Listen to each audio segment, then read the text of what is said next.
En el tiempo de la Unión Demócrata Independiente ha solicitado el uso de la palabra el diputado señor Renzo Trisotti. Tiene la palabra. Muchas gracias, señor presidente.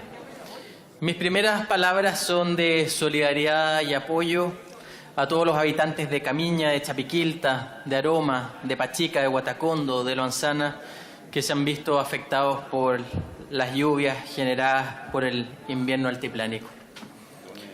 Respecto del proyecto, este puede ser mirado desde un punto de vista de las normas que está modificando como un proyecto menor o de poca importancia constitucional. Pero creemos todo lo contrario. Este es un proyecto de reforma constitucional que apunta a cuestionar un principio clave de la sociedad libre, el cual es el principio de la despolitización de las organizaciones intermedias y las autonomías sociales.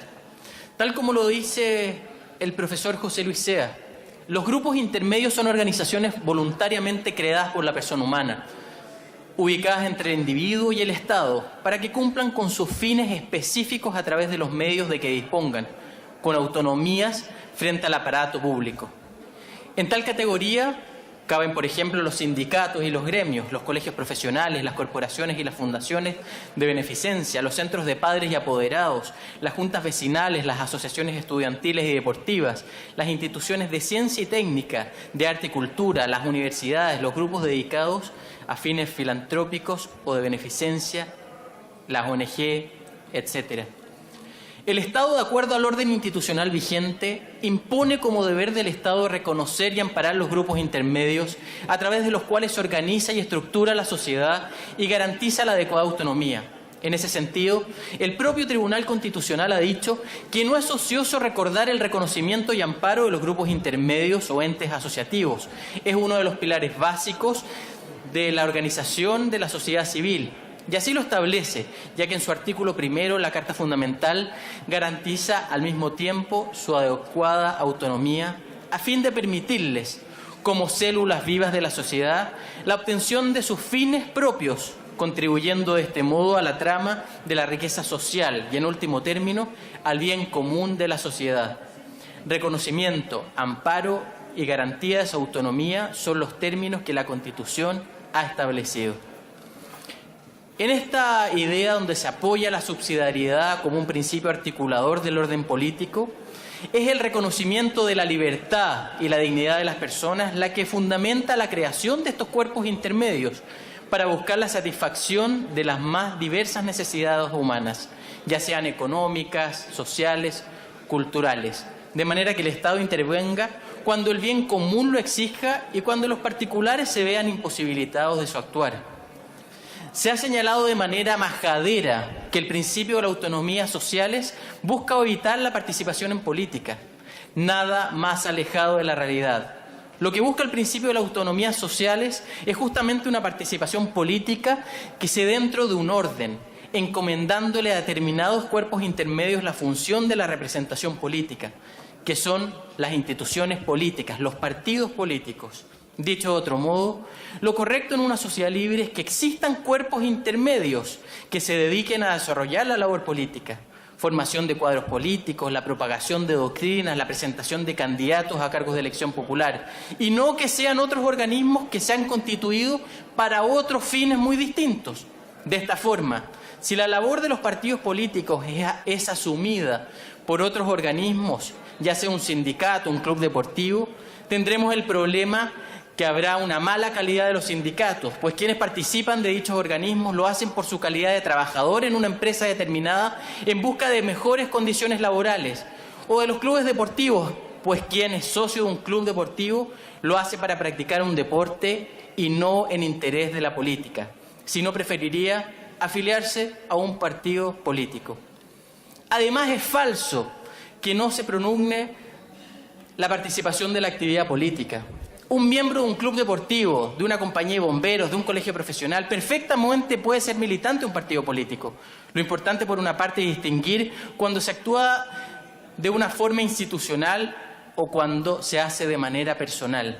Por otra, es el respeto y la libertad hacia las otras personas que no están ahí por un vínculo político, sino por otro tipo de razón, profesional, deportivo, vecinal. Dicho de otra forma, es más propio decir que lo que se busca evitar es más que la despolitización, es la no instrumentalización.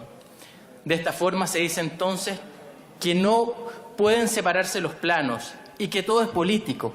La sociedad verdaderamente libre y responsable procurará distinguir sin separar y unir confundir. Y este proyecto, haciendo un análisis detallado, posee una serie de inconsistencias. Existen varias disposiciones de orden constitucional y legal que recogen los principios de autonomía sociales y no instrumentalización de organizaciones vecinales y gremiales que no son consideradas. Ya lo vemos en el artículo 19, número 19 de nuestra Constitución, y también en el artículo 2, 23, inciso 3 y 47 de la Ley Orgánica Constitucional de Partidos Políticos. No considerar estas normas daría una regulación constitucional profundamente contradictoria, pues un dirigente gremial, sindical o vecinal no tendría inhabilidad para ser candidato al Parlamento, supongo por un partido político, pero no podría precisamente en cuanto a dirigente gremial o vecinal integrar cargos directivos de los partidos políticos ni intervenir en actividades político-partidistas. Además, hay otra inconsistencia grave debido a que el propio artículo 58 establece un régimen de incompatibilidades con el objeto de cuidar el correcto ejercicio de los cargos.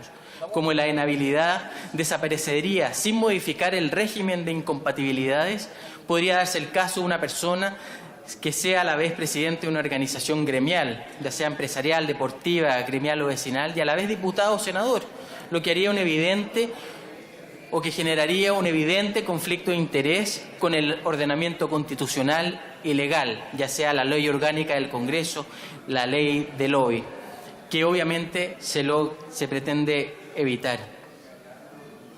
Pero también hay un tema de fondo, que es la independencia parlamentaria. Tal como ha señalado el propio profesor Silva Bascuñán, las variadas instituciones que conforman el Estado parlamentario propenden a afirmar la dignidad, capacidad y la independencia del representante del pueblo en relación al desempeño de su cargo, su posición frente a las demás autoridades y órganos, a una costa de limitar en algún modo las libertades de los ciudadanos para escoger o mantener a sus elegidos. De esta manera, las inhabilidades relativas se fundan en parte al temor a la eventual influencia que el ejercicio de los cargos o las ventajas que rodean las situaciones puedan proyectarse en el resultado de la elección. Este argumento y su consecuente positivización en nuestro ordenamiento jurídico se aplica desde el punto de vista de todos aquellos institutos en los cuales podría producirse una lógica instrumentalizadora de los cargos con fines electorales. De ahí que los ministros de Estado, el Contralor, el Fiscal Nacional y otras autoridades requieran estar despojados de sus cargos un año antes de la elección. Se argumentaría que todas estas magistraturas son parte de la actividad estatal, mientras que en el caso de los dirigentes gremiales y vecinales no.